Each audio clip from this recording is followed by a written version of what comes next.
پاکستان کی 70ویں سالگرہ پہ بہت مبارکباد پیش کرتا ہوں اور یہ دعا کرتا ہوں کہ اللہ نے ہمارے ملک کو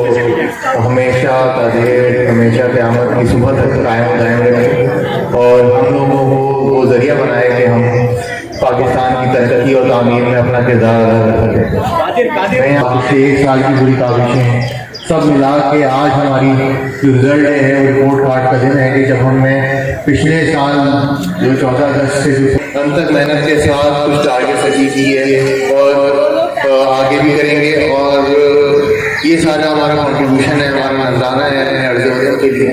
کہ ہم اس مٹی کے لیے اپنی جی جان لگا کے محنت کرتے ہیں اور اس کی تعمیر میں اپنا حصہ ڈالتے ہیں۔ بہت ساری خامیاں بھی ہوتی ہوں گی، ہر ایک اپنا کردار ادا کر رہا ہے، اپنا رول ادا کر رہا ہے، وہ بلاک لے کے چل رہا ہے، بلاک کو اس کو صحیح طریقے سے لگانا ہے۔ حفاظت کی حفاظت، اگر ہم سول سروسز میں ہیں تو اپنی بیوروکریسی اپنے کام کو، اگر ہم اساتذہ ہیں تو اپنے بچوں جنہوں نے اس کے اندر کنٹریبیوٹ کیا اور آئی ایم شیور کہ آگے بھی اپنے جو ہمارے ٹارگیٹس ہیں جو نیکسٹ